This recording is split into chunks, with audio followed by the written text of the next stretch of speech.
Hola, buenas tardes a todos. Bienvenidos a nuestro conversatorio del Instituto de Investigación en Humanidades Gerardo Pajés, que pertenece al Colegio Nacional de Buenos Aires, dependiente de la Universidad de Buenos Aires. Estos encuentros empezaron el año pasado y continuaron, digamos, durante la pandemia y luego de la salida de este momento que podemos llamar pospandémico, y que es muy pertinente teniendo en cuenta que esta tarde vamos a referirnos a un autor que fue muy leído y especialmente leído en la pandemia a propósito de su novela La Peste. Y bueno, con mucho placer invitamos al amigo y al colega Martín Buceta. Lo voy a presentar para darle rápidamente la palabra. Estos conversatorios quedan grabados en el canal de YouTube de nuestro Instituto de Investigación. Lo pueden buscar en Instituto de Investigación de Humanidades en nuestro canal de YouTube. Y ahí quedan colgados. Son conversatorios abiertos a los alumnos, a los docentes, a la comunidad en general, a los exalumnos, a graduados. Y la verdad tiene mucha repercusión luego también cuando la gente los visita a través de nuestro canal. Hoy tenemos la suerte de que nos vamos a escuchar eh, a Martín a propósito de, bueno, de la obra de Nietzsche, aplicada de alguna manera a la obra de Albert Camus, este escritor franco-argelino. El título de su exposición es La obra de Albert Camus a la luz de Nietzsche, una literatura filosófica. Y Martín Buceta, rápidamente lo presento. Él sé que no quiere que diga tanto, pero bueno, es profesor y licenciado en filosofía por la Universidad del Salvador, es doctor en filosofía por la Universidad Nacional de San Martín, la UNSAN, y es becario postdoctoral del CONICET. Es autor de Merleau-Ponty, lector de Proust, Lenguaje y Verdad, del 2019, y de Camus, Sartre, Barico y Proust, filósofos, escritores y escritores filósofos, del 2021. También es autor de diversos artículos académicos en relación a las líneas de investigación que sigue actualmente, que tiene que ver con elaborar una filosofía de lo sensible a partir del acercamiento fenomenológico al lenguaje literario. Actualmente indaga sobre esos vínculos entre filosofía y literatura y profundiza sobre todo, pone el foco en estos tres autores, en Merleau-Ponty, en Albert Camus y en Marcel Proust. Así que bueno, con mucho gusto te doy la bienvenida, Martín, y te escuchamos. Bueno, gracias, Walter. Para mí, yo soy el honrado, ya dije, con esta invitación, y no voy a quitar más tiempo, voy a ir directamente al texto que tiene, no voy a ir comentándolo, ¿no? Una introducción y tres partes, y justamente es sobre este acercamiento filosófico a la obra de Camus, y con una lectura, digamos, que está ahí como entretelada, entretejida con la obra de Nietzsche, aflora constantemente, y quería ver esa relación hace un tiempo que la quiero trabajar y después de escribir un artículo sobre algo muy parecido fue ocasión para pensar este vínculo. Así que bueno, como introducción, lo primero que quería citar, digamos, es un artículo muy atinado que se llama Albert Camus y la filosofía del límite, una lectura cuasi nietzscheana del hombre rebelde, de Enrique Sejudo Borrega, donde él dice esto, ¿no? Dice, a Camus se le asocia a menudo y con bastante imprecisión con Jean-Paul Sartre, y no tan a menudo con Friedrich Nietzsche. Sin embargo, es sobre todo el autor alemán el que le cimienta y nutre. Los dos, Camus y Nietzsche, han sido malentendidos hasta la náusea, y la sombra de la palabra nihilismo ha caído sobre ellos, convirtiéndolos en filósofos del no, en pura negatividad, en destructores tan solo, por lo que han terminado por disolverse en una serie de fragmentos mal leídos y peor entendidos. Más en el caso de Nietzsche, sin duda, sobre Camus más bien ha caído la semántica opaca pero bien sonante del existencialismo, empapándolo de uniformidad sartreana. Lectores de tapas y tópicos, dice, han creado pensadores inexistentes. Bueno, quería abrir con esta cita porque me parece que es muy atinada en relación a la injusticia con que hemos leído en general a estos dos autores. ¿Me escucha bien, Walter? ¿Se escucha bien? Sí, les pedí Perfecto. que apaguen, si pueden apagar, mutear sus dispositivos, agradeceremos. Bien. Bueno, entonces lo que decía es, esta cita me parece muy atinada, da un pantallazo bastante interesante la cita de cómo se han comprendido estos autores, ¿no? Muy mal comprendidos, mucho más Nietzsche que Camus. Camus eso lo sabe, por eso en El hombre rebelde también dice que le debemos miles de perdones a Nietzsche por su interpretación. Bueno, la obra de Camus en general y su obra literaria en particular está plagada de referencias nietzscheanas desde el comienzo hasta su final abrupto, ¿no? Por la muerte del autor. Ahora, pueden referirse como ejemplos explícitos las menciones de Nietzsche en el mito de Sísifo en función de la idea de la muerte de Dios y su concepción del arte, o en El hombre rebelde, aquel apartado titulado Nietzsche y el nihilismo, que es imperdible, es muy lindo de leer, son 10 carillas. El capítulo final de El hombre rebelde, en donde se anuncia el pensamiento del mediodía, y después el más allá del nihilismo, ¿no? Todo en El hombre rebelde, o sea, referencias explícitas, pero no obstante, digamos, no obstante, es mucho más notoria su presencia implícita en la producción literaria del premio Nobel. O sea, las referencias saltan a la vista, principalmente en los antihéroes, ahora te puedo explicar por qué lo llamo así, en los antihéroes literarios de las obras camusianas, Meursault, Rieu, Calígula, los apropiados de la obra de Dostoyevsky, Stavrogin y Kirillov, entre otros. En estos personajes vemos encarnadas las problemáticas inauguradas por el pensamiento nietzscheano. Y en esta exposición lo que yo quiero es centrarme primordialmente, aunque secundariamente nombre otras cosas, en el más icónico de los personajes camusianos, que es Meursault, ¿no? El protagonista del Extranjero. El Extranjero es una obra que es publicada en el 42, ¿sí? En 1942, puede advertirse allí la expresión literaria de ciertas tesis nietzscheanas propias de un texto de Nietzsche póstumo que se llama Sobre la verdad y la mentira en sentido extramoral, y algunos otros escritos como La Gaya Ciencia y El crepúsculo de los ídolos. El personaje de Meursault sabe, primero difusamente y luego de modo explícito, que la verdad es una convención necesaria para sostener el orden social y otorgar un sentido a las prácticas humanas que, acaecida la muerte de Dios, carecen de fundamento, ¿sí? Hay un autor chileno, ¿sí? Luis González García, que hace 2 años publicó un artículo que se llama Antiheroísmo y nihilismo en la obra literaria de Albert Camus, que sobre Meursault dice esto, dice: este personaje, antihéroe por excelencia, es un extraño, desbaratado de un afán de trascendencia, desacostumbrado y desarraigado del profundo sentido humano. Tal es el desarraigo de corte nihilista que embarga a Meursault, que incluso la estimación valórica y emocional de la muerte de su madre quedaría reducida a una nimiedad que no sobrepasará en mucho la significación de lo realizado habitualmente.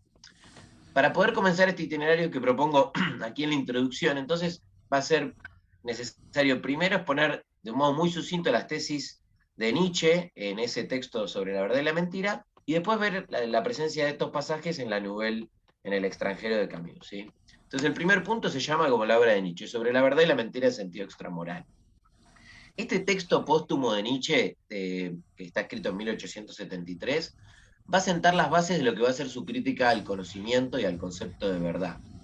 Y a su vez, esto es una opinión personal, las ideas que están expresadas ahí son la clave para comprender el resto de las críticas nietzscheanas a los gigantes con pies de barro, como lo llamaría Nietzsche en El crepúsculo de los ídolos, que son atacados con su martillo, ¿sí? Dios, la razón, la moral cristiana. En Sobre la verdad y la mentira, la tesis fundamental va a sostener esto, ¿no? Que el lenguaje no tiene nada que ver con las cosas, y que el conocimiento se funda en la capacidad ficcional del intelecto humano para poder permanecer en la vida. En las primeras páginas del texto, Nietzsche va a decir que el intelecto es el medio que tienen las personas, los hombres, para conservarse, ¿sí? Él dice: la conservación del individuo despliega su mayor fuerza en el acto de fingir, porque este es el recurso, la ficción, con el cual nos podemos mantener en la existencia los individuos más débiles que no tenemos cuernos y garras, ¿no? Esta capacidad propia de la humanidad es la que nos permite forjar un tratado de paz en la que desaparezca ese estado de guerra de todos contra todos, ¿no? Acá hay una relectura del contractualismo, en el buen sentido, ¿no? Hay una guerra de Estado de todos contra todos, como diría Hobbes, y el pacto social se funde gracias a la capacidad que tenemos de fingir. Y acá voy a leer una cita, es extensa, son 9 renglones, pero es la cita fundamental de ese texto y que después va a aparecer una y otra vez en el trasfondo del extranjero, ¿no?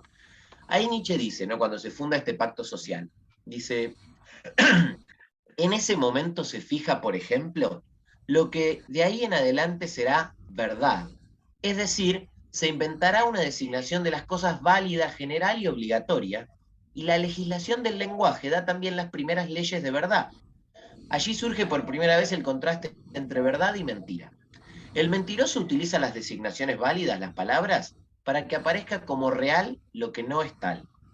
Si hace esto en provecho propio, y además produciendo daño, no será más creído por la sociedad, y será expulsado de ella.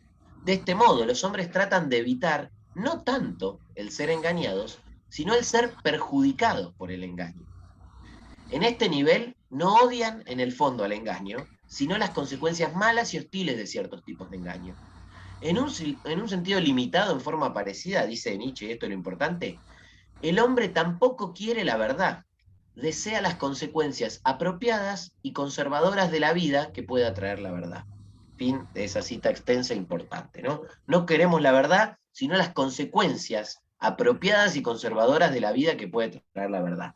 Para que este tratado de paz se forje y el lenguaje permita establecer el límite entre lo que es verdadero y falso, es preciso que operen dos mecanismos, ¿no? El olvido y la repetición, que ahí Nietzsche va a analizar. Si el lenguaje no tiene nada que ver con las cosas, con el mundo, la relación del significante con el significado es arbitraria, entonces, para que cuando digo alguna palabra, todos entendamos lo mismo, lo que se necesita implícitamente es que hayamos consensuado que al preferir determinado vocablo, nos vamos a estar refiriendo a determinada realidad. Para Nietzsche el lenguaje es algo totalmente arbitrario. O sea, los idiomas se limitan a designar las relaciones de las cosas con los hombres y recurren a las metáforas más audaces, dice Nietzsche. En primer lugar, un estímulo nervioso es traspuesto en una imagen. Primera metáfora, dice Nietzsche. Y luego esa imagen es transformada en un sonido. Segunda metáfora. El filósofo alemán va a afirmar que, lo cito textual, creemos saber algo de las cosas mismas cuando hablamos de árboles, colores, nieve y flores. Y sin embargo tenemos solo metáforas de las cosas, que de ningún modo corresponden a su carácter natural.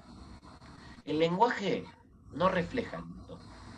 Prueba de esto, nos aporta Nietzsche, es que los diferentes idiomas muestran que las palabras nunca importa la verdad ni la expresión adecuada. Es decir, cuando yo me refiero en español a una mesa y digo mesa, si en la realidad hubiera algo que despide algún tipo de significación, tendría que decir mesa en todos los idiomas. Si digo table, le digo un montón de otras palabras, ¿no? O sea, de otro modo, no habría tantos idiomas si la realidad despidiera o expresara una suerte de palabra o de significación. Ahora, ¿cómo se llega de esta situación de nombrar las cosas que no tienen nada que ver del lenguaje que no tiene nada que ver con las cosas, al sentimiento de verdad, ¿no? ¿Cómo es que cuando alguien dice esto es una rosa o ese animal es un mamífero, nadie señala que el lenguaje no tiene nada que ver con la realidad y que en la palabra rosa no hay nada de la rosa? Bueno, Nietzsche nos explica, ¿sí?, que el hombre ciertamente olvida que ello es así, por lo tanto miente. O sea, cuando hablamos mentimos, dice Nietzsche, ¿no? No consciente.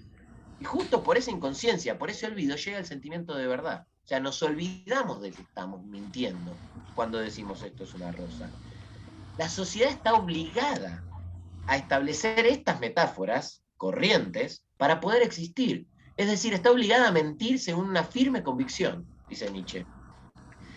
Estas reflexiones son las que lo van a mover a afirmar lo siguiente, ¿no? En un momento Nietzsche es muy curioso el texto porque se pregunta ¿qué es la verdad? Y responde, un flexible ejército de metáforas, metonimias, antropomorfismos, en breve, una suma de relaciones humanas que reforzadas, transmitidas y adornadas poética y retóricamente, y que después de su uso prolongado le parecieron a un pueblo firmes, canónicas y obligatorias. Las verdades son ilusiones de las que se ha olvidado que son tales. ¿Sí? Esa es la definición de verdad de Nietzsche. Las verdades son ilusiones de las que hemos olvidado que son tales, un conjunto de antropomorfismos, de metáforas. Ahora bien, si el lenguaje no tiene nada que ver con el mundo, y cuando hablamos no decimos las cosas, y por otro lado la verdad es mentira, entonces, ¿por qué sigue presente en nosotros un impulso y sostenimiento de la verdad, ya entrecomillada, ¿no? Porque la estamos desmitificando, deconstruyendo?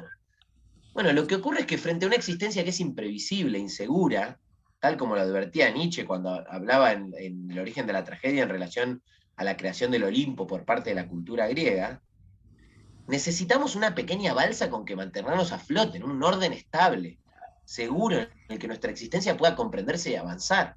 La necesidad de orden, de un marco regulador, es la posibilidad del desarrollo de la vida. Por ello el hombre ficciona. y su intelecto está lanzado a la aventura de crear un conjunto de normas regulatorias para poder permanecer en la existencia. Esto lo ve con mucha claridad Virginia Cano, es una autora argentina, escribe un libro que se llama Nietzsche, y ella dice esto, dice, tras la máscara de la verdad y de la mentira, Nietzsche encuentra nuestra humana, demasiado humana, necesidad de crear un mundo habitable. Nuestra fuerza inventiva trabajando para producir un mundo que permanece, que no cambia y que por lo tanto se torna previsible. Es nuestra necesidad de seguridad la que ha movido a filósofos, religiosos y moralistas, dice Cano, ¿no? O sea, creamos la verdad porque necesitamos un mundo que se torne previsible, ¿sí? Y esa es, como decía Nietzsche, nuestra herramienta, la ficción, porque no tenemos garras ni cuernos para existir. Y muy interesante verlo después esto en contraste de la idea de la muerte de Dios, que yo ahora la voy a mencionar, ¿no? La muerte de Dios implica la caída de todo ese marco contextual. Bien, entonces, en esta muy brevísima exposición del texto, que yo los invito a leerlo, que es mucho más rico y es muy bueno de Nietzsche, eh, las tesis fundamentales de ese texto nos permiten comprender entonces esa cita que yo ya mencioné, que es que a la verdad no se la desea en sí misma, sino que se desean las consecuencias conservadoras de la vida que puede traer, ¿sí? O sea, creamos una verdad, la repetimos y la sostenemos porque en el fondo lo que queremos es conservar la vida. En adelante vamos a considerar bueno aquello que conserve la vida y malo aquello que atente contra ella, que la ponga en riesgo. En Humano demasiado humano, Nietzsche dice, bueno es el apego a una tradición, malo es el desapego a esa tradición, ¿no?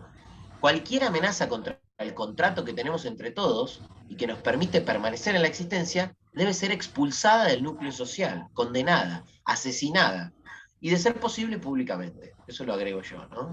Porque eso es la llave de entrada a este segundo punto de la exposición, que se llama Un extranjero peligroso. Un extranjero peligroso, me gustó titularla así. Me gusta poner títulos y subtítulos, me di cuenta cuando escribo. ¿Y quería decir algo, Walter? No, no, me encantó, Ah, me estoy riendo ok. de esto que me gusta. Este es un extranjero peligroso. Bueno, los que conocen el extranjero ya pueden ir vislumbrando hacia dónde se dirige centralmente este análisis, ¿no? O sea, la pequeña novela de Camus tiene por protagonista a Meursault, un personaje por antonomasia nietzscheano, digamos, este antihéroe camusiano, va a encarnar sin saberlo a lo largo de casi todo el relato ciertas ideas fundamentales de la filosofía nietzscheana, que son también aquellas ideas que Camus se apropia de su maestro alemán, ¿no? Pero es menester recorrer algunos de estos pasajes de la novela para advertir el emplazamiento literario de estas tesis nietzscheanas, ¿sí? La dinámica diaria de Meursault sabemos que se ve repentinamente interrumpida por la llegada de un telegrama que anuncia la muerte de su madre, ¿no? Yo creo que casi cualquier persona que uno conozca, salvo muy escasas excepciones, ante tamaña noticia se va a ver desestabilizada, ¿no? Sin embargo, el primer pensamiento que tiene Meursault es organizar la logística para llegar al asilo de su madre, y por otro lado, justificarse ante su jefe por tener que ausentarse 2 días de su trabajo, que encima se da cuenta que caen jueves y viernes, así que van a ser 4 días, ¿no? Le va a agarrar el fin de semana. Piensa eso, Meursault, en una novela donde no es Proust que escribe un millón de cosas, no, no, en una novela que es tic, tic, tic, o sea, piensa en eso, además, bueno, van a ser 4 días. Eh, y más aún piensa, ante el gesto insatisfecho de su patrón, que la muerte de su mamá no es su culpa, ¿no? La muerte de mi madre no era mi culpa. Entonces, a lo largo de toda la novela, Meursault, ¿sí? Pero más precisamente en el proceso del velatorio y el entierro de su madre, se va a mostrar indiferente. Esa es la constante, la indiferencia.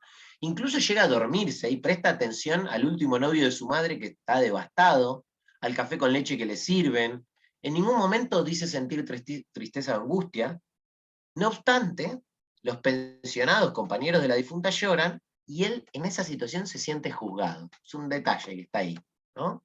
Después Meursault va a conocer a María, al día siguiente la ve del velorio de su madre, se acuesta con ella, comienza una relación que también le es indiferente. Ella le va a preguntar si lo ama, si va a querer casarse con él, y todo esto a Meursault, él siempre se va a mostrar indiferente. Raimundo, un vecino, quiere ser su amigo, y a Meursault también le da lo mismo, ¿no? Él quería ser mi camarada, bueno, fui. Tampoco va a reaccionar ante las sucesivas palizas que Raimundo le da a su pareja, que es un golpeador, ¿sí? Y finalmente, en un episodio muy confuso y tenido por un sol que encandila y obnubila, Meursault va a asesinar, casi sin querer, a un árabe y va a terminar en prisión a la espera del juicio, ¿sí? Ese es el relato de la primera parte, pero agarré solo lo que me servía a mí, digamos. Ahora, ¿Qué le ocurre a Meursault? ¿Por qué tiene esta apatía injustificada, no? Meursault no descubre ni se pregunta por su actitud, pero nosotros tenemos una pista muy clara en el ensayo de Camus del mismo año, del 42, El mito de Sísifo, ¿no? Ahí entre los dibujos que Camus nos propone para pensar al hombre absurdo, nos habla del conquistador, que es aquel que sabe que la existencia no tiene sentido y se apropia de su condición. Advierte que, aunque humillada, la carne es su única certeza, dice, ¿no? Solo puede vivir de ella y la criatura es su patria. Entre la historia y lo eterno, el conquistador va a elegir la historia porque le gusta la certeza, dice Camus, ¿no? Este modelo que propone Camus es el Sísifo actual, ¿sí? Que conoce su destino sin sentido y lo abraza apropiándose de lo único que tiene, su piedra, su vida humana, ¿sí? Y como tal, el único valor. Ese es el análisis del Sísifo camusiano, ¿no? Ahora, este Sísifo va a ser un conquistador porque es un conquistador de su propia condición. Y este proceso, al de la conquista de la propia condición, es el que asistimos en el extranjero. El descubrimiento de su condición absurda, que se manifestaba sin ser advertida por él, va a suceder al final de la novela. O sea, a Meursault eso le pasa al final. Pero acá lo que encontramos es, asistimos a esa narración de cómo Meursault se apropia de su condición absurda, digamos, ¿no? Ahora, acaece, antes de ese final en que se apropia de la condición absurda, acaece todo el proceso judicial que evidencia la amenaza que supone Meursault para su sociedad y justifica su condena a muerte, ¿sí? En este proceso aparecen los mencionados vestigios nietzscheanos, y acá en el proceso es donde se ve las ideas nietzscheanas a flor de piel, ¿no? En primer lugar, Meursault va a representar aquel mundo fragmentado y en crisis que nos encontramos luego de esa muerte de Dios anunciada por Nietzsche, ¿no? En El hombre rebelde, Camus afirma que, contrariamente, dice textual, ¿no? Dice, contrariamente a lo que piensan algunos de sus críticos cristianos, Nietzsche no ha concebido el proyecto de matar a Dios, lo ha encontrado muerto en el alma de su época, ¿sí? Esta muerte, en términos filosóficos, supone la pérdida de todo fundamento y la ausencia de legitimación de las normas morales que hasta ese momento regían la vida humana y la contextualizaban. Nietzsche mismo dice, el Dios que muere es el Dios moral. Después vamos a ver revivir a Dios de otras maneras sin ese vestido de la moralidad, ¿no? Y no es malo que Dios reviva, digamos, de otras maneras. No el Dios de los cristianos, ¿no? El Dios en general para la sociedad.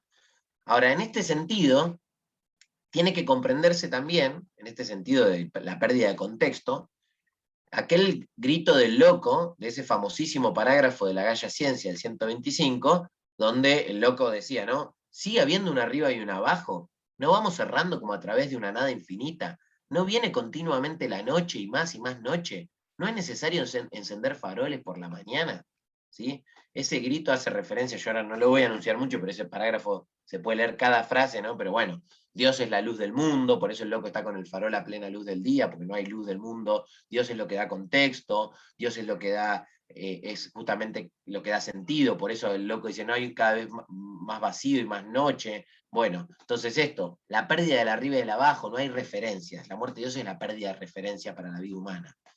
Esta pérdida de fundamento, esta muerte de Dios, que como anuncia Iván Karamazov implica que todo está permitido, ¿sí? Es la que va a encarnar sin advertirlo plenamente Meursault. Acá una notita al pie, por amor a la obra de Camus, pero es interesante como en El hombre rebelde, Camus dice que la muerte de Dios, Iván dice que si Dios está muerto todo está permitido, y Camus lo redobla, dice, si Dios está muerto no hay valor y entonces nada está permitido. Porque para poder obrar hace falta un valor, digamos. Entonces, si no hay valor, no hay posibilidad de ejercer el ejercicio de la libertad, es una libertad del ciego. Si lo que rige es el azar, somos libres, pero a ciegas, digamos. Si no hay valores sobre los que elegir, no hay posibilidad de elección. Pero bueno, eso es un dato para ver cómo se invierte después esa famosa frase de Iván, ¿no? Ahora, Meursault va a encarnar esa noción aún difusa de la muerte de Dios, ¿no? Cuando el juez de instrucción lo interroga, le pregunta si cree en Dios, ¿sí? Y él le responde que no. Y el juez le dice esto, lo cito textual, ¿no? Se describe así el pasaje, dice, se sentó indignado, me dijo que era imposible, que todos los hombres creían en Dios, aun aquellos que le volvían la espalda. Tal era su convicción, y si alguna vez llegara a dudar, la vida no tendría sentido. ¿Quiere usted, exclamó, que mi vida carezca de sentido? Según mi opinión, aquello no me concernía y se lo dije. Esa es la cita, ¿no? Bueno, acá se encuentran en este pasaje dos posturas frente al problema de la muerte de Dios, que en la terminología nietzscheana serían el hombre y el último hombre, ¿no? Después está el superhombre, de quien no voy a hablar ahora, pero el hombre y el último hombre. O sea, el juez que exige que Dios siga vivo, ya que es la idea que ordena y le da sentido a la existencia humana, ¿sí? En el pasaje de las tres transformaciones de Así habló Zaratustra, Nietzsche nos habla del camello como el espíritu que se arrodilla para que lo carguen y se somete al imperativo divino del tú debes. Ese es el hombre es para quien todavía Dios existe, ¿sí? El juez, el hombre, en términos nietzscheanos, es quien no acepta la muerte de ese imperativo, es quien sigue arrodillado frente al ídolo que rige a la sociedad, ¿no? La figura del hombre es aquel que todavía no ha asumido la muerte de Dios, como los que están en el mercado, que dicen que se te perdió Dios, ¿qué pasó? Se extravió, y el loco le dice, ¿no huelen el olor de la putrefacción divina? ¿No ven la sangre en nuestros cuchillos? He llegado demasiado pronto. O sea, el hombre es aquel que sigue viviendo según una lógica divina sin darse cuenta que Dios está muerto, el Dios que rige, el Dios moral, y acá es el juez, ¿no? Dice, el juez le dice, ¿cómo vos no vas a creer en Dios? Todos creen en Dios. Y si alguien llegase a dudar, la vida no tendría sentido. Y no está errado el juez en lo que dice. Y Mersol dice, bueno, yo pensé que mi opinión no me concernía y se lo dije. Ahora, Merso, en cambio, va a aparecer como el espíritu del león, según Nietzsche, ¿no? Que es el que se forja la libertad matando a Dios. Es el último hombre, el que logra liberarse. Después ahí en ese pasaje tan lindo de las tres transformaciones, Nietzsche dice, no quiero que me digas libre de qué, sino libre para qué. O sea, la libertad que se forja el león tiene que tener una utilidad. No sirve simplemente deshacerse un yugo, dice Nietzsche. También hay que ser libre para algo. Y ahí aparece el niño, que es el superhombre que crea valores, es inocencia de olvido, todo juego. Entonces, la libertad es para la creación de valores. Esto simplemente para notar que justamente dentro de las perversas lecturas que se han hecho de Nietzsche, parece que Nietzsche es un tipo que va en contra de todo lo contrario, quiere recrear los valores, hay que establecer nuevos valores para vivir en sociedad, digamos, para tener un marco. El problema es que lo que hay que hacer es deshacer los valores, digamos, del Dios que regía moralmente anteriormente y que es el que está muerto según el loco. Ahora, pero si Dios está muerto, ¿no? Y todo está permitido, no hay regla, no hay sentido a partir del cual deba comprenderse la existencia de los hombres, Mersón afirma que Dios no existe, y eso, aunque no parezca, le concierne al juez, aunque Mersón crea que no. Porque si uno no cree, socava el consenso, pone en riesgo la idea, la verdad, que rige y ordena toda nuestra vida social. Así se debe comprender esa pregunta en forma de protesta. ¿Quiere usted que mi vida carezca de sentido?, le dice el juez. Eso es una protesta, ¿sí? Al final de ese capítulo, esto me di cuenta escribiendo esto, no me había dado cuenta en ese momento, en las múltiples lecturas que hice este texto nunca lo he visto, al final de ese capítulo el juez lo llama anticristo, en una solapada referencia a la obra de los últimos años de la vida de Nietzsche, ¿no? De 1889, el anticristo, ¿sí? Ahora, sin embargo, a pesar de esto que dije, la referencia más significativa a las ideas de Nietzsche se advierte en las audiencias del juicio, no en el interrogatorio del juez de instrucción. Porque ahí Mersó va a ser interrogado en relación al asesinato y al velorio de su madre, ¿no? El director del asilo en el que estaba su madre relata que Mersó no había querido verla, no había llorado ni una sola vez, y después del entierro había partido enseguida sin antes pasar por la tumba, entre otras cosas cuestionables, ¿no?, de su accionar. Las declaraciones del portero van en la misma dirección, al explicitar que él no había querido ver a su madre, había fumado, había dormido y había tomado café con leche, dice la señora de barrio, ¿no? Luego de esto, ¿qué leemos? Dice Mersó, sentí entonces que algo agitaba toda la sala y por primera vez comprendí que era culpable, ¿no? Comprendió que era culpable. Había matado a un tipo, no se sentía culpable. Ahora, cuando decían que había tomado café con leche en el velorio de su mamá, sí. Entonces el procurador resalta a los jurados que, lo cito, un extraño podía proponer tomar café, pero un hijo debía rechazarlo delante del cuerpo que le había dado la vida, ¿no? ¿Cómo va a tomar café frente a su madre difunta, señor? Entonces, ¿de qué se lo está acusando a Mersó? ¿De asesinato o de actitud, o de la actitud que tuvo en el velorio de su madre? ¿Sí? El procurador, luego de llamarlo monstruo de la moral, mote que le podría caber muy bien a Nietzsche también, explicita, cito, yo acuso a este hombre de haber enterrado a su madre con corazón de criminal. ¿Sí? Cuando se presentan los alegatos finales, Mersó piensa esto, dice, se habló mucho de mí y quizá más que de mi, se habló mucho de mí y quizá más que de mi propio crimen. ¿sí? Y luego el procurador va a poner en palabras, para mí, directamente la tesis fundamental sobre la verdad y la mentira en sentido extramoral, cuando empieza a hablar del alma de Meursault, y nosotros vamos a leer esto, ¿no? Que relata Meursault, dice: decía que en realidad yo no tenía alma en absoluto, y que no me era accesible ni lo humano, ni uno solo de los principios morales que custodian el corazón de los hombres. Sin duda, agregó, no podríamos reprochárselo. No podemos quejarnos de que le falte aquello que no es capaz de adquirir. Pero cuando se trata de este tribunal, la virtud enteramente negativa de la tolerancia debe convertirse en la menos fácil, pero la más elevada de la justicia, sobre todo cuando el vacío de un corazón, tal como el que se descubre en este hombre, se transforma en un abismo en el que la sociedad puede sucumbir. El vacío del corazón, de un corazón tal como se descubre en este hombre, se transforma en un abismo en el cual la sociedad puede sucumbir. ¿Sí?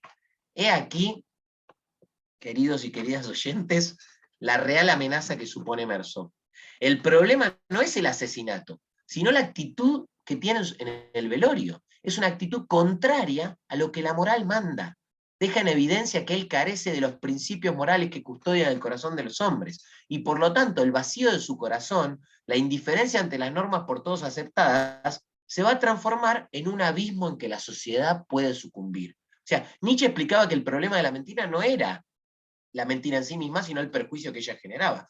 O en su contracara, uno no quiere la verdad en sí misma, sino que desea las consecuencias apropiadas y conservadoras de la vida que puede traer la verdad. Esa verdad es la que amenaza la actitud de Meursault. ¿Sí? Y por ello, como al mentiroso se lo expulsa del seno de la sociedad, es preciso eliminar a quien asedia nuestro consenso, porque las consecuencias de que un elemento anómalo permanezcan son inimaginables. Estas consecuencias son en parte sugeridas por el procurador, cuando en su alegato contra Meursault, considerando también un parricidio que se va a juzgar al día siguiente, el procurador dice esto: un hombre que mataba moralmente a su madre, ya miren de lo que lo acusan, ¿no? Un hombre que mataba moralmente a su madre se sustraía de la sociedad de los hombres por el mismo título que el que levantaba la mano asesina sobre el autor de sus días. En todos los casos, el primero preparaba los actos del segundo. Por esto, el hombre que está sentado en el banco es también culpable de la muerte que este tribunal deberá juzgar mañana. O sea, esa actitud de Meursault es el germen de la desestabilización social. Quien es indiferente ante la muerte de su madre, quien no se apega a una tradición, aquel que no ha introyectado el código moral que a todos nos rige, es la manzana podrida, el elemento que contamina el conjunto de la sociedad, y si permitimos sus actitudes, estamos habilitando las posibilidades de cosas peores. La actitud de Meursault es la que fomenta acciones como el parricidio que se va a juzgar al día siguiente. Por ello es también él, de algún modo, un potencial autor intelectual del crimen del día siguiente. Dicho esto, ¿sí? No nos parece para nada casual que en sus carnet Camus anote, esto es lo que te decía Darko en relación al extranjero, Camus anota esto en su diario, ¿no? Dice: quería que mi personaje llegara al único gran problema por el camino de lo cotidiano y de lo natural. Conclusión, dice Camus: la sociedad necesita gente que llore en el entierro de su madre. ¿Sí? Esa es la conclusión del extranjero. La sociedad necesita gente que llore en el entierro de su madre. Último punto, y con esto termino. Punto 3 lo titulé: el absurdo debe, con cursiva, ser negado. Meursault va a ser el representante ilustre del absurdo de la existencia, ¿no? Debe morir. Por eso debe morir. El elemento extraño, peligroso, subversivo, debe ser negado, expulsado, eliminado, suprimido, en nombre de Dios y en nombre del pueblo. Meursault va a ser guillotinado en una plaza pública. Los motivos de su condena pueden ser expuestos muy sucintamente. No haber llorado en el funeral de su madre. Eso es de lo que se le acusa a este señor. Pero, ¿por qué la pena capital ha de ser pública y publicitada? Bueno, hay un artículo muy breve que se llama La ejecución en Albert Camus del mal en el cuerpo, donde Rodrigo Díaz Flores explica por qué tiene que pasar esto. Y lo voy a citar, es largo, pero no tiene un desperdicio. Dice: en la ejecución el hombre es un animal que se sacia con la sangre que emana del mal que se condena, y esto sin que se ponga en duda su propia humanidad. El asesinato se convierte en un espectáculo. No existe el individuo, sino la colectividad. A estos eventos los caracteriza una euforia colectiva, y así el ritual de la ejecución se torna revelador para la sociedad que lo alimenta. Es decir, los individuos que participan se justifican ante los pecados cometidos, el bien y el mal trazan sus fronteras. El mal está por allá, la guillotina, y el bien por acá, la muchedumbre. El espectáculo redime a quien lo observa, le otorga la razón a una sociedad que puede equivocarse. Es un elogio para los que creen que todavía existe algo por lo que vale la pena vivir y también por lo que vale la pena castigar. Descubrir el principio con el que se determina matar al acusado es descubrir el principio de la sociedad que lo juzga. La función de la ejecución es refutar públicamente la tesis del orden de las cosas, cuya antítesis es el condenado. Meursault tiene que ser ejecutado públicamente para validar el pacto social, para subrayar las fronteras del bien y del mal. La sociedad que lo condena está expulsando de su seno el elemento peligroso. Sin embargo, Meursault, que ha descubierto la única verdad que hay, se siente tranquilo en ese momento. Luego de discutir con el capellán en su celda, el héroe descubre, cito, que estaba seguro de mí, seguro de todo, más seguro que él, seguro de mi vida y de esta muerte que iba a llegar. Sí, no tenía nada más que esto, pero por lo menos poseía esta certeza. Por ello, con esta certeza del hombre absurdo que Camus describe en el mito de Sísifo, Meursault piensa cerca de su final. ¿Qué piensa? Dice, me abría por primera vez a la tierna indiferencia del mundo. Al encontrarlo tan semejante a mí, tan fraternal, comprendía que había sido feliz y que lo era todavía. Para que todo sea consumado, para que me sienta menos solo, me quedaba desear que el día de mi ejecución haya muchos espectadores y me reciban con gritos de odio. Subrayo desear porque algunas traducciones dicen esperar, dice je souhaite, ¿sí? Souhaiter, que puede ser, es desear, ¿no? Puede ser esperar también. Y ahora van a ver por qué lo subrayo. Dice, con esto termino. Dice, este final a mí siempre me pareció enigmático. Pero cuando lo leo a la luz de las ideas nietzscheanas se esclarece. O sea, Meursault encuentra que el mundo es indiferente a él y que a él le es indiferente el mundo. Pero esta no es una actitud moral, sino metafísica. No hay valores, lo único que poseemos es esta vida. Por esto Meursault sabe que fue feliz, y lo era aún, porque la había vivido sabiendo esto, que la única posesión, o el único valor, va a decir al final del mito de Sísifo y después el hombre rebelde, es la vida. Y justamente por esto también Meursault espera que el día de su ejecución haya muchos espectadores y que lo reciban con gritos de odio, porque quiere ser signo del absurdo de la existencia.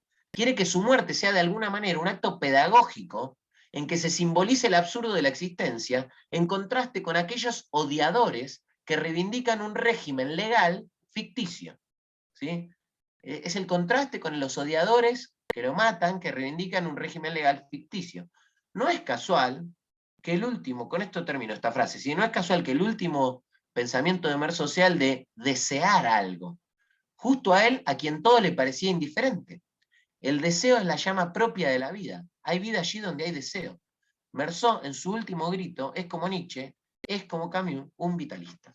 Muchísimas gracias por sus oídos. Gracias Martín, gracias por tu presentación también tan encendida. Ya volvimos al velorio, volvimos a la ejecución, volvimos al deseo final de Meursault. Muchas gracias, realmente. Estoy feliz porque tardé 40 minutos, que era lo que había que tardar además. Perfecto, muy interesante también como tomar las líneas, digamos, nietzscheanas, la verdad. Que uno cree que están muy encendidas, muy escondidas, pero bueno, evidentemente no están tan escondidos, sino que están más bien en la superficie, más bien en la profundidad más última, digamos, del pensamiento de Camus, ¿no? Y la idea que siempre hay sobre el debate de si la novela es una novela filosófica o no en el extranjero. Pero bueno, voy a abrir la oportunidad a los que quieran hacer algún comentario, alguna pregunta, así lo aprovechamos a Martín con todo gusto.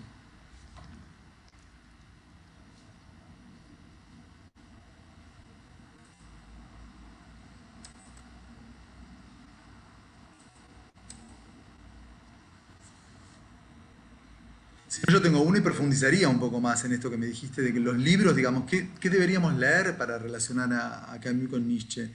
Vos hablaste de la bella ciencia, hablaste de este artículo específicamente que citaste. El Camus casi que se puede leer todo, pero seguramente, yo pienso, por ejemplo, Los Poseídos, que no es un texto de Camus, es una adaptación de Dostoyevsky, pero hay dos personajes que le atraen mucho, por eso yo los nombré en la exposición, que son Stavroguin y Kirillov, porque Kirillov también aparece en el mito de Sísifo, analizado como esa posibilidad del suicidio pedagógico, ¿no? Para que la gente sepa que el hombre es libre y que Dios no existe. Kirillov es un personaje nietzscheano de acá a Japón, y Camus está muy seducido por ese personaje, por eso le da un lugar en ese ensayo, ¿no? Pero bueno, el extranjero, obviamente, Los Poseídos, y después Calígula. A mí Calígula me parece que es una obra, justamente Calígula lo que descubre es eso, que no hay valores, que no hay bien ni mal, y entonces hace todo. O sea, rompe todo, agarra a la mujer de este y no sé si la viola y la mata, no me acuerdo. Calígula es eso, es justamente quiere la luna Calígula porque nada, no hay límites, no hay contexto, digamos. Pienso en esas dos, pero después si uno lee también toda la cuestión de los justos, si uno lee los justos a la luz de justamente la ausencia de regla y el hombre rebelde, pero ya es un ensayo, ¿no? Pero en lo justo pasa esto, si no hay legalidad, todo está permitido, ¿y cuál es el límite? ¿Hasta dónde, no? Se pueden matar niños por la idea, o sea, si la historia es el bien máximo para estos revolucionarios, bueno, ¿podemos matar niños o no podemos matar niños? Bueno, la ley moral lo que busca, este es el gran camino para mí de la obra de Camus, es buscar un valor, y lo encuentra, creo, para fundar una moral, y es lo que tiene para esgrimir frente a los existencialistas de su época. Él no era existencialista, ¿no? Yo tengo un valor sobre el que construir una moral, y ese valor es la vida propia de los otros, que es un valor innegable. Bueno, todo eso está, digamos, muy relacionado con la obra de Nietzsche, porque si uno lee ese texto, ese sí lo recomiendo mucho a los que les interesa el cruce Nietzsche y el nihilismo, son 10 carillas del hombre rebelde, donde Camus explica que Nietzsche sabía lo que estaba haciendo cuando, digamos, cuando anunciaba esa muerte de Dios, y sabía lo importante que era la refundación de los valores. Nietzsche habla de la vida, dice, con un respeto, porque después hay toda una reivindicación de Nietzsche en contra de lo que hicieron los nazis con él, ¿no? Y en ese lugar, a ver si me encuentro acá, dice esto, la vida de que él hablaba con temor y estremecimiento ha sido degradada a una biología para uso doméstico. Una raza de señores incultos que balbucean la voluntad de dominio ha tomado finalmente por su cuenta la deformidad antisemita que él no dejó de despreciar. O sea, hay una reivindicación de un Nietzsche que conocía perfectamente de lo que hablaba cuando hablaba de vida, y después él cita una cita preciosa de Nietzsche, y esto es lo último que digo para responder esa pregunta, para ver cómo también es un vitalista y en su obra aparece todo ese vitalismo nietzscheano. Dice, en vano exclamó Nietzsche a la hora de su lucidez, es fácil hablar de actos inmorales de todas clases, pero ¿se tendrá fuerza para soportarlos? Por ejemplo, yo no podría tolerar el haber faltado a mi palabra o el haber matado. Me consumiría durante más o menos tiempo, pero moriría a consecuencia de ello. Tal sería mi suerte, ¿no? El respeto que Nietzsche tenía por la vida, que es el valor que Camus va a encontrar en el análisis de sus personajes.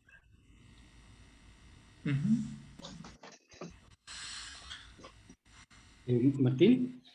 Sí. Qué interesante me pareció eso que señalaste de el anticristo. Porque me estaba acordando un poco de mi lectura del anticristo de Nietzsche, y hay varias secciones que dice una frase en Nietzsche que a uno se le quedan grabadas, y una que me acuerdo ahora es que el reino de los cielos es un estado del corazón. No sé si te acuerdas, que no existe un más allá, que en los evangelios la palabra muerte no está. Me acordé de eso a propósito de lo que trajiste del anticristo, que no me acuerdo haberlo leído en el extranjero. Mira qué bueno está el dato.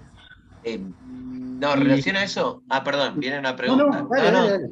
No, en relación a eso, por eso yo vuelvo a reenviar a ese apartado de Nietzsche del nihilismo, porque lo primero que aparece ahí es una relectura camusiana de la relación de Nietzsche con el cristianismo, y él dice cosas como, en relación a esto del reino de los cielos es un estado del corazón, mirá lo que dice, si ataca el cristianismo en particular, lo hace solamente como moral. Deja siempre intactos la persona de Jesús por una parte y los aspectos cínicos de la iglesia. Se sabe que admiraba a los jesuitas como conocedor. En el fondo, escribe, solo el Dios moral es refutado. Y más adelante dice esto, el mensaje de Cristo según Nietzsche es no la fe sino las obras. Desde entonces la historia del cristianismo no es sino una larga traición a este mensaje.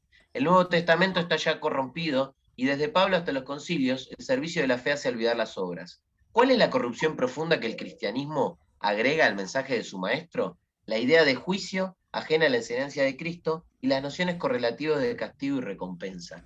en Nietzsche hay, no voy a decir una reivindicación de Cristo, pero no hay una crítica a Cristo, y entiende que el mensaje de Cristo es un mensaje deseable. El problema es lo que se construye después.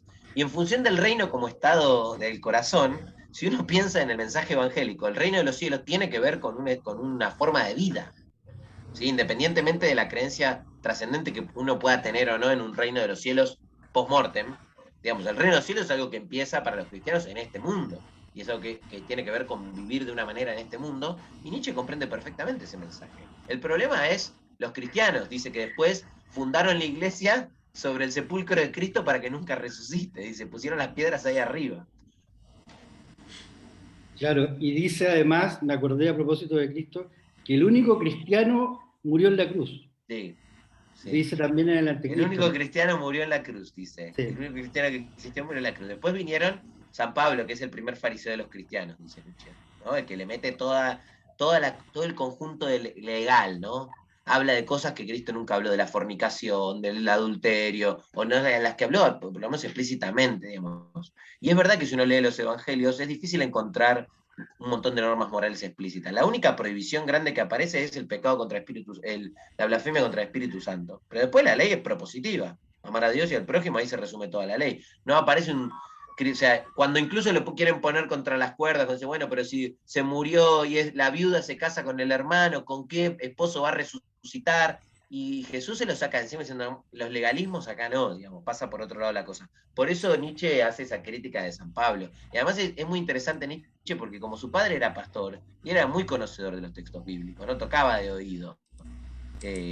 Así que es interesante su lectura sobre eso. Y también digo, hago toda esta reivindicación porque uno de los temas en los que fue muy mal leído Nietzsche es en esta cuestión, es en la cuestión de cómo él criticó a la iglesia, digamos, obviamente que la criticó y criticó el cristianismo, pero no tenía nada, por ejemplo, contra la figura de Cristo, que dice, en verdad dice que no era ni un revolucionario, era un tipo que aceptaba pasivamente, ¿no? Dice algo así, pero fue muy mal leído en ese sentido, porque el anuncio de la muerte de Dios es la muerte del Dios moral, dice, Dios va a venir. Él tiene un poema, yo siempre lo digo, un poema inédito que se llama Al Dios desconocido, ¿sí?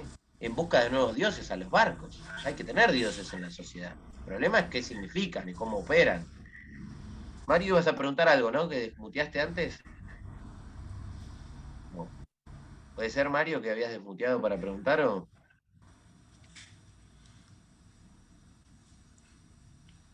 No te escucho todavía, estás muteado.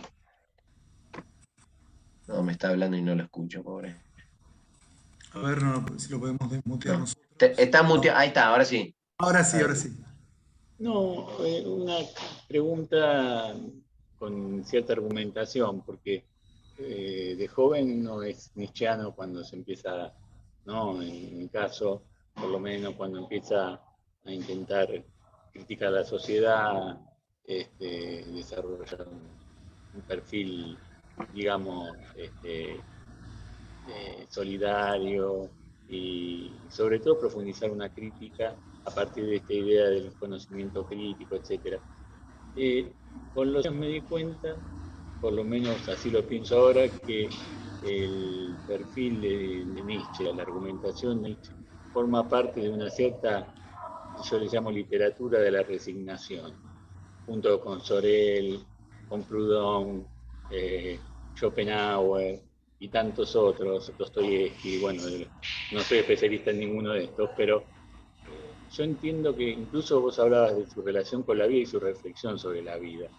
Y en general hay un relativismo, lo que yo veo es un relativismo de la distinción entre el bien y el mal, la idea de que el mal en general impera, la idea de que la vida es malvada.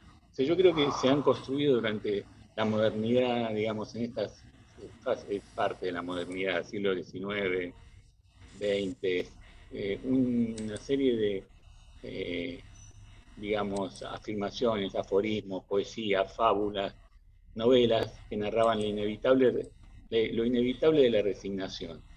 Que en general lo que domina es el mal.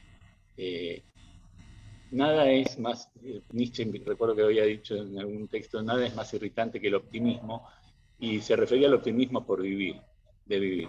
Entonces yo te quería preguntar un poco esto, ¿no? ¿Cuánto, si te parece que esta visión, entiendo que es una pasión tuya, el estudio de Nietzsche y de todos estos autores que desarrollaste. Entonces, te lo quiero preguntar como especialista que sos, ¿cómo juega en la propia modernidad y en la afirmación de una modernidad en la cual terminaron coincidiendo en la reivindicación de Nietzsche autores revolucionarios y contrarrevolucionarios, podríamos decir? No por casualidad, digamos, seguidores del estalinismo y del nazismo se han apoyado en algunas citas de Nietzsche para justificar los crímenes más horrendos, ¿no? De esto no tiene la culpa Nietzsche, por supuesto. Pero bueno, no sé si queda más o menos claro. Sí, queda claro. Bueno, la pregunta es amplia y mi respuesta va a ser más o menos amplia, con un par de distinciones. En primer lugar, quiero decir que respecto a esto último que decís, no hay en la obra de Nietzsche un programa para la sociedad, digamos. Todos los programas sociales a partir de Nietzsche son una extrapolación de su concepción del individuo. O sea, Nietzsche piensa una filosofía del individuo constantemente. O sea, cuando habla de su vitalismo o de la voluntad de poder, está hablando de la cuestión individual, no se meten, Nietzsche no dice, bueno, qué hay que hacer en términos políticos. Por eso digo, todas las apropiaciones nietzscheanas de los fascismos, primero ya son extrapolaciones. Y además, hay una cuestión histórica, que es que la hermana de Nietzsche recorta un montón su obra, y a Nietzsche se lo lee, digamos, muy recortado durante muchos años, y es el Nietzsche que leen los nazis, digamos, ¿no?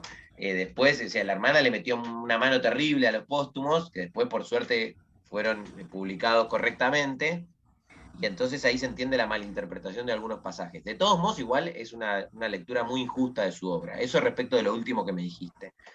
Digamos, y acá Camus hace toda una defensa, ¿no? de la filosofía nietzscheana y del mal uso que había hecho, por ejemplo, Hitler, ¿no? Digamos, todo lo que es el nazismo. Respecto de la cuestión de estos filósofos modernos que tenían tal vez una suerte de visión más, si se quiere, pesimista, entre comillas, por asociarlo a una corriente, yo creo que ahí vuelve a operar la misma situación. O sea, si Nietzsche hubiera sido, yo digo lo mismo de Camus y de Nietzsche, si hubieran sido pesimistas tendrían que haberse suicidado ambos. Sin embargo, descubrían un valor en la vida que los hacía permanecer, y no solo permanecer, escribir. Porque escribir, ya en escribir hay un acto de amor al prójimo o de bondad por el otro, porque uno escribe, y escribe porque hay un otro. ¿Sí? Y es escribir y publican, no solo escribían, publicaban lo que querían decir. Cuando vos querés decir algo con otro, o sea que hay un intento de, si se quiere, de transformación de ese marco en el que uno se entiende. Nietzsche publicó los escritos de su bolsillo, la mayoría de las veces. Era alguien que tenía una intención de transformar la sociedad en la que estaba. Su visión además hay que decir, y esto no lo justifica, pero bueno, Nietzsche se enfermó, de los últimos 10 años de su vida estuvo psiquiátrico, y la pasó muy mal. O sea, yo creo que es un personaje que si uno lee, por ejemplo, Ecce Homo, que es su autobiografía intelectual, se da cuenta que padeció mucho la cuestión de las relaciones sociales, ¿no? Hay esta anécdota que le pide matrimonio a Lugo Gonzalo Mella, ella lo rechaza el mismo día que la conoce. Era un tipo que claramente no tenía habilidades sociales y padeció mucho en términos sentimentales, pero por otro lado, su análisis de la vida es, para mí, un optimista, porque él dice que el ser es voluntad de poder y que la vida siempre se supera a sí misma y permanece. Y trata de reivindicar la condición humana diciendo que, bueno, que justamente como hay un eterno retorno de todas las cosas, cada una de las acciones que elegimos tiene un peso formidable y nos tenemos que preguntar a la hora de elegir si queremos esto que estamos haciendo, esta charla que estoy dando, una y mil veces más. Entonces, en ese peso sobre la libertad del hombre, me parece que hay un voto de convicción muy fuerte por la situación humana, y que es el mismo compromiso que se lee en la obra de Albert Camus, que también por eso yo arranqué la exposición con esa cita, ¿no? Dos autores injustamente muy mal leídos, más Nietzsche que Camus, y siempre filósofos. Mira, era lo que vos me decías, la tradición los reivindica como filósofos del no, como nihilistas, ¿sí? Pero lectores de textos y de tópicos han convertido a autores inexistentes, termina esa frase, ¿no? Y a mí me parece que justamente lo que pasa con estos dos autores, y que a mí me apasiona mucho, es que uno les puede mostrar una cara que no es la que en general hemos mostrado en la tradición de pensamiento. Uno piensa en Camus y que piensa, no, vos hablás del mito de Sísifo y este se mató, te dicen todos. Y el hombre rebelde se lee mucho menos, toda esa parte propositiva. El mismo mito de Sísifo, al final, es un final muy optimista. La vida es esto, hay que abrazarla, es el único valor que tenemos. Y con Nietzsche me parece que pasa lo mismo. El Zaratustra, un texto muy largo y muy mal leído, es un texto optimista en un montón de sentidos. O sea, justamente habla de una liberación de lo humano. sea, solamente el hombre va a poder ser el hombre cuando Dios esté muerto, porque se va a librar del yugo que lo oprime y va a poder crear valores que lo favorezcan. O sea, la tarea del superhombre, que está simbolizado con el niño, que es juego, creación y olvido, es la de crear valores, la transvaloración de todos los valores, la creación de valores para un mundo, digamos, mejor. Ahora, obviamente que ese mejor se puede entender en un montón de sentidos, ¿no? De mejoramiento de la raza. Y es verdad que hay textos de Nietzsche que se prestan a eso, sobre todo la genealogía de la moral. Pero bueno, me parece que también hay una cuestión ahí de una lectura más, más no sé la palabra que quiero decir, una lectura menos, cuando uno lee a un autor y el autor es como Nietzsche, ya va con un montón de prejuicios encima. Y hay que sacarse los prejuicios para leerlos. Obviamente uno no le puede hacer decir al autor lo que no dijo, ¿no? Pero en estos autores uno se sorprende. Yo, por ejemplo, a mí me sorprendió mucho ver que Nietzsche que no criticaba la figura de Cristo, como que no tenía ningún problema con esa figura, ni con el Evangelio. Me pareció una cosa sorprendente. ¿Por qué? Porque siempre había pensado que era justamente el anticristo, digamos, ¿no? Y Nietzsche tiene un problema con la institución iglesia, digamos, y con lo que la iglesia ha hecho de la imagen de Dios en la sociedad, con un Dios que es opresor, con un Dios que es castrador, y si uno lee Crepúsculo de los ídolos dice eso, y ese es el Dios que hay que matar. Y después habrá que crear nuevos dioses, de otro tipo. No sé si respondo, pero más o menos el sentido de la respuesta va hacia donde quiero, me parece. Ok, agradezco, Martín. Gracias, Martín, por esta exposición. Gracias por tu entusiasmo y tu rigor también. Y bueno, sobre todo por esto que dijiste, de linkear la filosofía y la literatura, que realmente es apasionante, digamos, porque son vasos comunicantes, ¿no? En verdad, uno va a Camus buscando literatura y encuentra una teoría filosófica, a lo mejor va a Nietzsche y encuentra también un escritor, ¿no? Eso me parece que son canales, digamos, que se habilitan a lo que dijiste también últimamente, recién, la idea del mal leído, ¿no? De cómo leemos mal a veces a un escritor y le decimos decir cosas que no son. Eh, si hay una pregunta más, tenemos muy pocos minutos porque la idea de estos encuentros es de una horita y bueno, la verdad que si hay alguna pregunta más, avanzamos y si no, damos por terminado el conversatorio, agradeciéndoles a todos estar acá esta tarde para hacer este momento donde nos iluminó Martín sobre obra de Nietzsche en Camus. Y bueno, no sé si hay alguien que quiere hacer alguna aporte. Si nadie pregunta, yo quiero hacer una pequeña pregunta de dato nada más a Martín, si puede ser. Dale. Aún el riesgo de ser Mario. insoportable. No, para nada. Una vez le escuché en una charla a José Pablo Feynman decir que Nietzsche se opuso muy raudamente, muy firmemente a la Comuna de París, con críticas muy virulentas. Quería saber cuál, porque después lo busqué y no lo encontré este dato. Entonces quería saber si Martín me podías decir algo sobre esto. Te puedo decir rápidamente que no sé a dónde se refiere. Ni siquiera sabía que había sido muy crítico de la Comuna de París. No, yo tampoco. Te sigue sorprendiendo, ¿viste? No, Pero por bueno, eso no lo doy como una cosa válida, por eso te lo preguntaba vos. No, es que si lo dijo Feynman probablemente lo haya dicho en Nietzsche porque era un lector atento, Feynman. Pero no sé dónde está, la verdad que no te lo puedo decir. Bueno, está bien.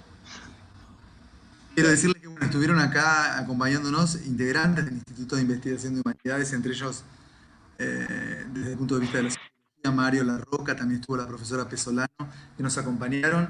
Y bueno, estas charlas las pueden revisar y pueden difundir, por supuesto, a partir de nuestro canal de YouTube, en el canal del Instituto de Investigación en Humanidades. Bueno, Martín, muchas gracias. Muchas gracias por haber acompañado este conversatorio hoy, jueves. Te agradezco realmente, personalmente. Y los esperamos hoy viernes, el próximo jueves hay otro conversatorio. Van dos especialistas en literatura y en letras clásicas, van a hacer un trabajo que linkea justamente la educación sexual integral, las ESI en los trabajos en la tragedia griega y en el mundo antiguo, ¿no? ¿Qué nos puede decir, digamos, la antigüedad griega sobre la aplicación de la ley ESI de la educación sexual integral en nuestros días? Creo que es una propuesta bastante interesante el próximo jueves, así que bueno, los esperamos a todos. Muchas gracias. Muchas gracias. Hasta luego, gracias a todos. Gracias. Chao, chao. Gracias. Chao, gracias.